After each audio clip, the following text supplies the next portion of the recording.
Hello, good morning. आज हम day 35 में हैं। चैप्टर अपना वो इलेक्ट्रिक कैपेसिटेंस चल रहा है और उसके पार्ट 7 में है, यानी इस चैप्टर की ये 7th क्लास है। इससे पहले 6 क्लासेस जो है वो डे वाइज इसमें अपलोड हो चुकी है। तो अगर कोई डायरेक्ट इसमें पहुंच रहा है तो उसको पता नहीं चलेगा या समझ में नहीं आएगा, ऐसी दिक्कत रहती है। तो आप इसको माइनस कर ले। इसके बाद में जैसे मैंने डे 34 वाली क्लास में बताया था कि अब जो वो पार्ट चैप्टर के पार्ट कर दिए जाएंगे तो पार्ट में आपको सारी वैल्यू मिल जाएगी। दूसरा, सारे जो चैप्टर है वो आपको प्ले लिस्ट वाइज भी मिल जाएंगे। आप प्ले लिस्ट से चैप्टर का नाम सर्च करेंगे तो भी आपको पूरी प्ले लिस्ट मिल जाएगी। तो एक साथ कंटिन्यू आप उसे देख सकते हैं। जितनी भी उसके अंदर 8-10 जितनी भी क्लासेस में कंप्लीट हुए वो सारी होंगी। अब अपने बात करते हैं आज की टॉपिक जो हमारा संधारित्र चल रहा है, समांतर बेड संधारित्र। अब देखो उसकी अलग अलग कंडीशंस पढ़ रहे हैं। कल भी हमने काफी इस पर चर्चा की थी कि अलग अलग कंडीशन पढ़ रहे हैं, लेकिन इतना इसके अंदर कोई अलग अलग मैटर है नहीं। इतना वही बात है सबके अंदर, वही कॉमन बात है जो सब में करेंगे हम। जैसे हमने समांतर बेड संधारित्र की धारिता निकाली थी, C = A ε0/d निर्वात की स्थिति में। बाद में फिर हमने क्या किया, उसी के अंदर निर्वात की बजाय डाइलेक्ट्रिक मीडियम रख दिया, कोई पदार्थ रख दिया परावैद्युत, उसके लिए हमने निकाल लिया। तो वो एप्सिलॉन की जगह ε0 की जगह क्या हो गया, εm हो गया, यानी उस पदार्थ पे डिपेंड करेगी। फिर अगर ये कहें उसका जो परावैद्युतांक लिया था उसकी फॉर्म में व्यक्त कर दिया उसे। फिर अगर बात की थी हमने कि अगर पूरा न भर के आधा कुछ भाग में क्या रखा हो, डाइलेक्ट्रिक मीडियम रखा हो, तो उसके लिए भी हमने सोल्व कर लिया था, फॉर्मूला डेराइव कर लिया था हमने। सबके अंदर एक रिजल्ट कॉमन आता है, वो आप जरूर ध्यान रखें। शॉर्ट क्वेश्चन में पूछा जा सकता है, वो बात हमने कल कर ली थी। कंपटीशन के लिए इंपॉर्टेंट बात है कि डाइलेक्ट्रिक क्यों रखा जाता है, उसका रखने का क्या कारण क्या है। तो कैसे भी लैंग्वेज घुमा फिरा क्वेश्चन पूछा जा सकता है। तो आपको ये ध्यान रखना है कि इसका यूज क्या है। यूज क्या है कि जब ये डाइलेक्ट्रिक पदार्थ परावैद्युत पदार्थ रखते हैं तो संधारित्र की जो धारिता पहले उतनी है, इसके बीच की डिस्टेंस वही है, प्लेटें भी वही है, यानी हम न तो जगह को चेंज कर रहे हैं और न उस जो सिचुएशन है उसको चेंज कर रहे हैं, यानी न तो हम एरिया चेंज कर रहे हैं, न distance between the plates change कर रहे हैं, लेकिन फिर भी हम उसकी जो कैपेसिटेंस है उसको इंक्रीज कर सकते हैं। किसके कारण, डाइलेक्ट्रिक मीडियम के कारण। इसलिए ये ध्यान रखें कि इसकी जरूरत क्यों है, क्योंकि ये क्या करता है, धारिता के मान में वृद्धि कर देता है। तो आपको ये ध्यान रखना है कि निर्वात की तुलना में, अगर कहते हैं तुलनात्मक रूप से निर्वात की तुलना में परावैद्युत पदार्थ रखकर ही संधारित्र क्यों बनाए जाते हैं।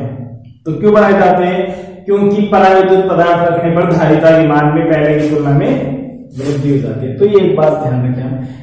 तो ये बात सभी में अप्रूव कर चुके हैं, लगभग अप्रूव नहीं करेंगे हम, केवल वही डेरिवेशन आता है। तो जैसी सिचुएशन देती वैसे आपको लेना है। अब अपनी सिचुएशन क्या ले रहे हैं, पहले हमने कल जो सिचुएशन ली थी डे 34 में 2 सिचुएशन ली थी। पूरा भरा गया पदार्थ और आंशिक भरा गया। आंशिक मतलब बाकी कुछ पार्ट खाली भी है जिसमें वायु है या वैक्यूम है और कुछ पार्ट में मीडियम है। उसके लिए हमने सोल्व किया। तो डी मोटाई का हमने मीडियम ले लिया और डी जो है वो डिस्टेंस थी प्लेटों के बीच में। यहां क्या है, यहां क्वेश्चन में अपने को कह दिया, वैसी बात एज्यूम करनी है, उसी के अकॉर्डिंग हमें सॉल्यूशन करना है।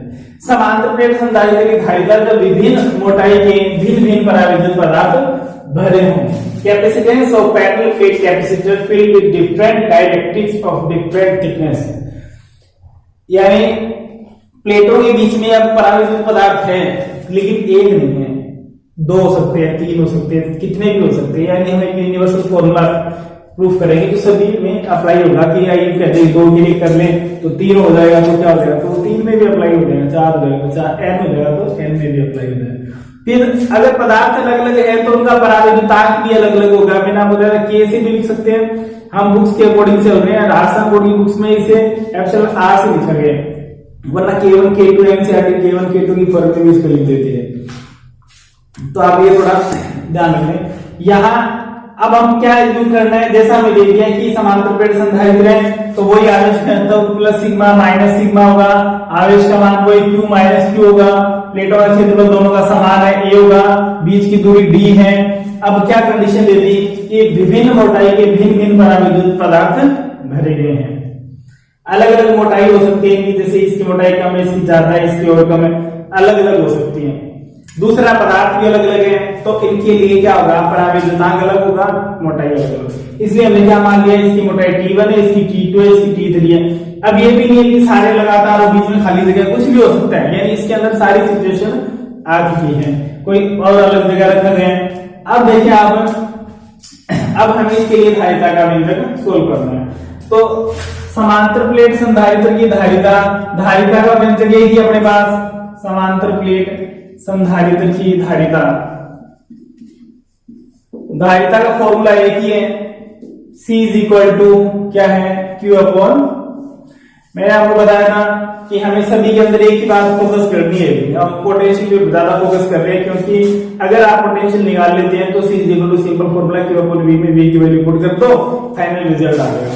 V निकालने के लिए इलेक्ट्रिक फील्ड फॉर्म चल रही है, प्लस टू माइनस है, तो ये फील्ड प्लस चार्ज से चार्ज है, वो माइनस से है, तो प्लस से माइनस क्या हो जाता है, इलेक्ट्रिक फील्ड हो जाता है। यहाँ ये E है, ये निर्वात की स्थिति में, माध्यम की स्थिति में E होगा या EM कह सकते हैं। तो अब हम वहां पहुंचते हैं V की वैल्यू निकालने के लिए। अब V की वैल्यू के लिए अपने पास सीधा फॉर्मूला क्या था, V बराबर ED। ये फॉर्मूला जो है इसी से सारी बातें सोल्व हो गई है, ठीक है। कैसे आएगी हम काफी बात चर्चा कर चुके हैं, अब भी करेंगे। अब देखो आगे इसके अंदर नॉर्मल कंडीशन में देखें तो विभव जो है वो दो पार्ट में डिवाइड हो गया। एक वो पार्ट जिसमें पराविद्युत पदार्थ भरा गया है, वो सारा मिला दें।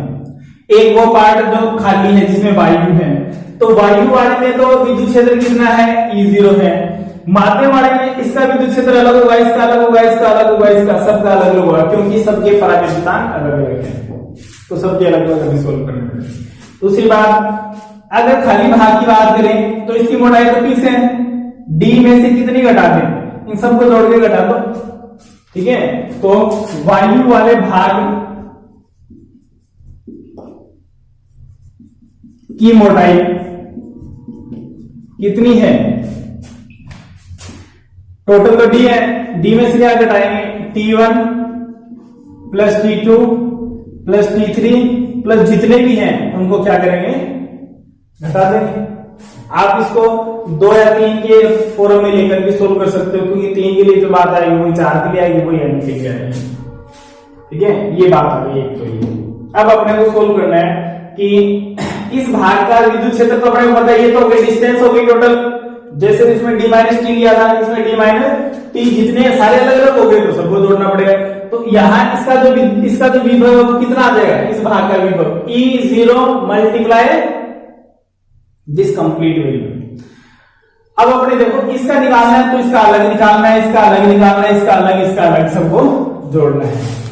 सबके लिए विद्युत क्षेत्र का जो मान है वो क्या होगा, अलग अलग होगा, लेकिन विद्युत क्षेत्र को हम जो है रिलेट कर सकते हैं पराविद्युतांक से। थोड़ा सा हम उसके बारे में लिखते हैं पहले, उसके बाद में फिर आगे बात करेंगे। आप इसमें कंसिडर क्या कर रहे हो वो आप लिख देना भी अपने आप। क्या कंसिडर कर रहे हैं कि माना समांतर प्लेट संधारित्र की प्लेटों का क्षेत्रफल A तथा उनके मध्य की दूरी D है। अब इनके मध्य भिन्न भिन्न मोटाई के पराविद्युत पदार्थ रखे गए हैं, जिनकी मोटाई क्रमशः T1, T2, T3 Tn है।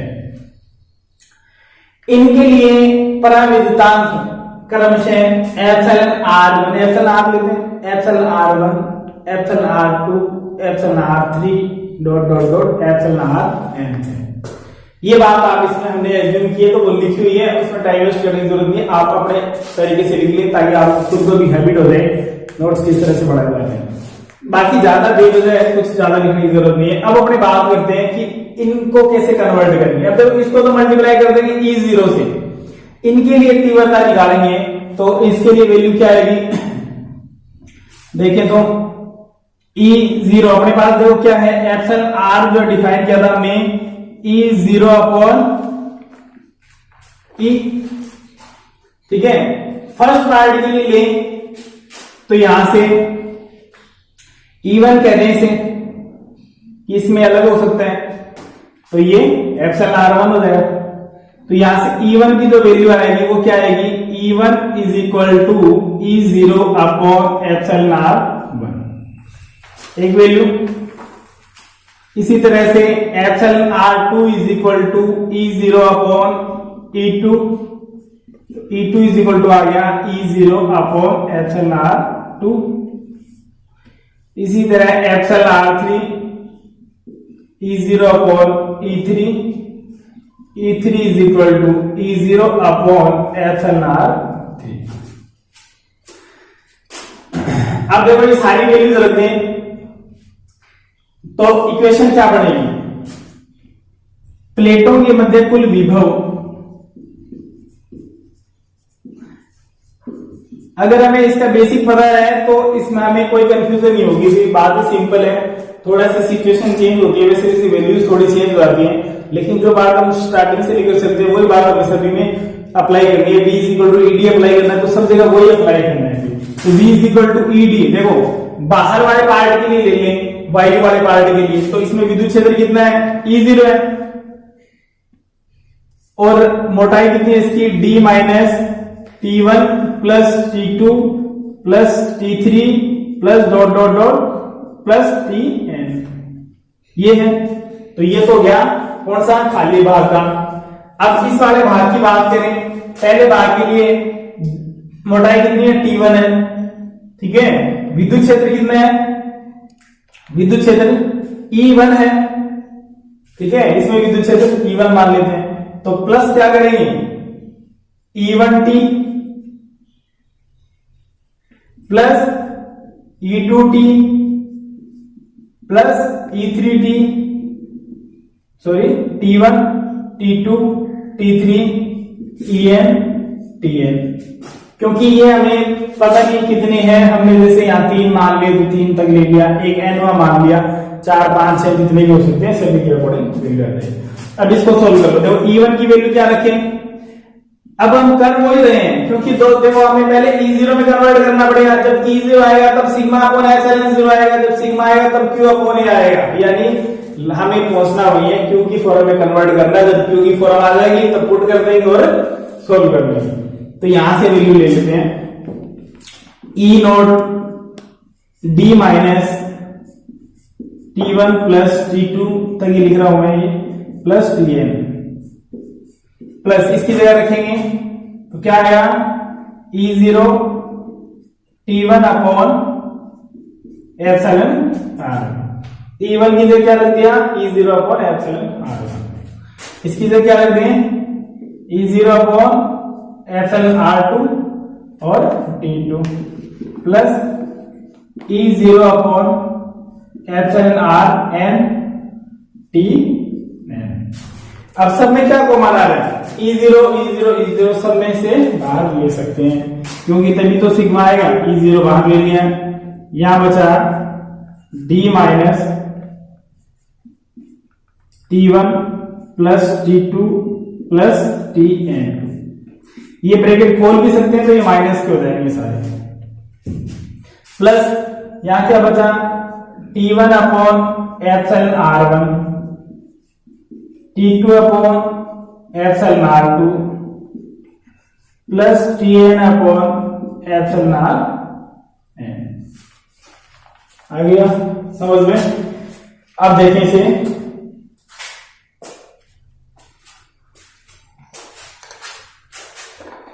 ये लिख ले साथ साथ, लैंग्वेज जो हमने नहीं लिखी है वो जरूर आप ध्यान रखिए, थोड़ा सा इनके बारे में लिख दें, सिंबल्स के बारे में, कि यहाँ प्लेटों के बीच की दूरी d है और इन पर आवेश घनत्व प्लस सिग्मा माइनस सिग्मा है, आवेश q है, और इनके मध्य भिन्न भिन्न मोटाई T1 T2 T3 dot dot dot Tn के पराविद्युत पदार्थ रखे गए हैं, जिनके लिए पराविद्युतांक का मान epsilon R1 epsilon R2 epsilon R3 ये है। अब देखो फॉर्मूला भी वही आएगा अपने पास, क्योंकि हमने क्या किया है, जब एक ही इसके अंदर था, एक ही मोटाई का T मोटाई गई था, तब हमने क्या किया, केवल T की फॉर्म में वैल्यू आ गई थी, और अब जो है ज्यादा है तो ज्यादा की फॉर्म में वैल्यू आ जाएगी, 2 है तो 2 की फॉर्म में 3 है, n है तो n तक की फॉर्म में वैल्यू आ जाएगी। इसीलिए ये इक्वेशन टाइप वैल्यू आ गई अपने पास। अब देखो यहां से क्या क्या वैल्यू पुट करनी है अपने को, E0 की जगह क्या लिखना है, सिग्मा अपॉन एप्सिलॉन 0, तो वो लिख देते हैं डायरेक्ट, उसका थोड़ा सा ध्यान रख लेना, तो ये v की वैल्यू है, यहां से इधर लिख देता हूं ब्रैकेट में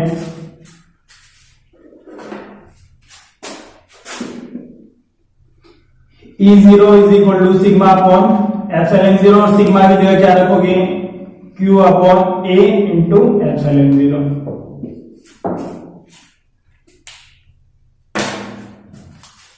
वैल्यू पुट करते सारी। अब यहां वैल्यू पुट करें तो फाइनल वैल्यू दिखाई दे रहा है,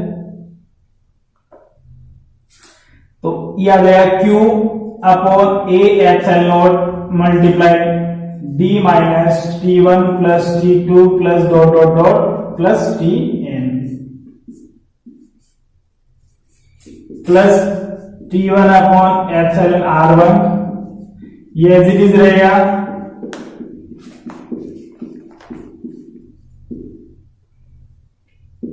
बस ये v की वैल्यू आ गई अपने पास इक्वेशन सेकंड जो दे, इक्वेशन सेकंड की वैल्यू इक्वेशन फर्स्ट में पुट करते हैं। समीकरण 2 का मान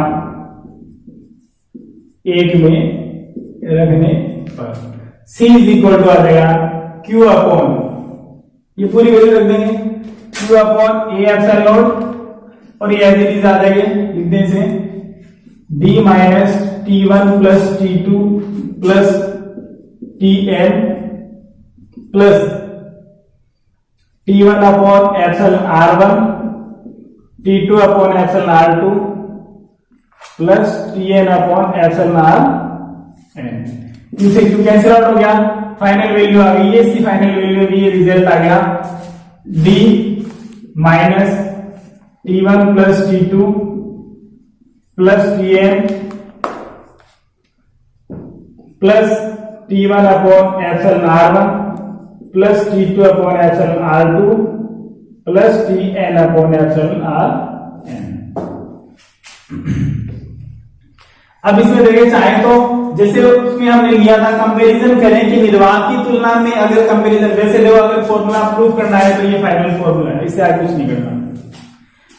लेकिन अगर हम इसे निर्वात की तुलना में कि अगर कोई भी प्लेट नहीं होती उससे तुलना करके लिखते तो C0 से, तो निर्वात की तुलना में लिखते तो निर्वात के लिए क्या वैल्यू होती है, C0 इज इक्वल टू क्या लिया था हमने, C0 is equal to A epsilon not upon D, ये लिया था।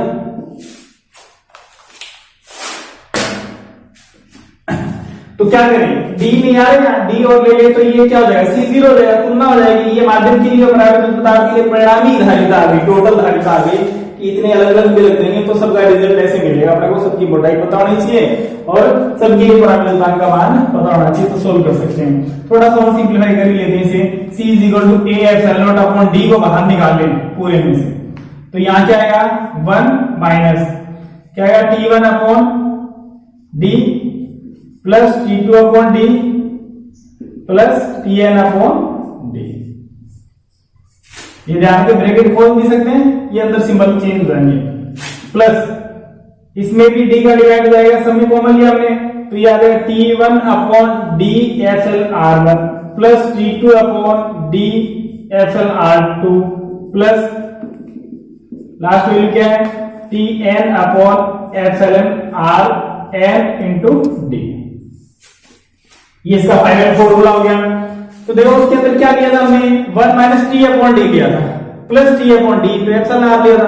अब ज्यादा हो गए तो ज्यादा, यानी अगर आप डायरेक्ट अगर कंपैरिजन करना हो तो आप उसी फॉर्मूले में पद बढ़ा दें, तो वो क्या आ जाएगा, जितने का 2 का निकालना है तो 2 के लिए, यानी अगर आपको वो फॉर्मूला याद है, सिंपल फॉर्मूला कौन सा, C is equal to C0 upon 1 minus T upon D plus T upon D into epsilon R. अगर ये याद है तो आप इसे कितने भी स्टेप लिख सकते हैं, अगर 2 है तो यहाँ T1 upon D plus T2 upon D, यहाँ T1 upon D into epsilon R, क्योंकि डी तो कांस्टेंट है, डी में D1 D2 नहीं आएगा, डी तो एक ही वैल्यू है, टोटल डिस्टेंस बिटवीन प्लेट्स, और 3 वैल्यू है तो plus T3 upon D into epsilon R. अब देखो ये वैल्यू किसके इक्वल होगी, C0 की इक्वल होगी निर्वात के लिए, तो इसे आप ऐसे लिख सकते हैं C is equal to C0 divided by complete this value 1 minus T1 upon D plus T2 upon D plus dot dot dot Tn upon D plus T1 upon D epsilon R1 plus T2 upon D into epsilon R2 plus Tn upon D into epsilon Rn। ये इस तरह से भी आप इसे व्यक्त कर सकते हैं, लेकिन अगर प्रूफ करने की बात है तो आपके याद है कि प्रूफ करने, तो इसे समीकरण नंबर दे देते हैं। नेक्स्ट समीकरण नंबर 3, समीकरण 3 क्या बताते हैं, लिख दें समीकरण 3 विभिन्न मोटाई की पराविद्युत पदार्थ युक्त समांतर प्लेट संधारित्र की परिणामी धारिता को व्यक्त करती है।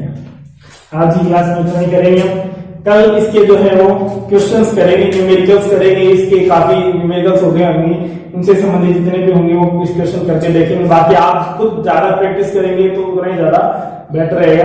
तब तक आप इसके रिवाइज करते रहें, और जो भी चैनल देख रहे हैं वो चैनल को सब्सक्राइब जरूर कर दें ताकि आपको टाइम टाइम पर इसके नोटिफिकेशन प्राप्त होते रहे। बाकी बात करेंगे नेक्स्ट क्लास में, तब तक आप इसको रिवाइज करते रहें। धन्यवाद।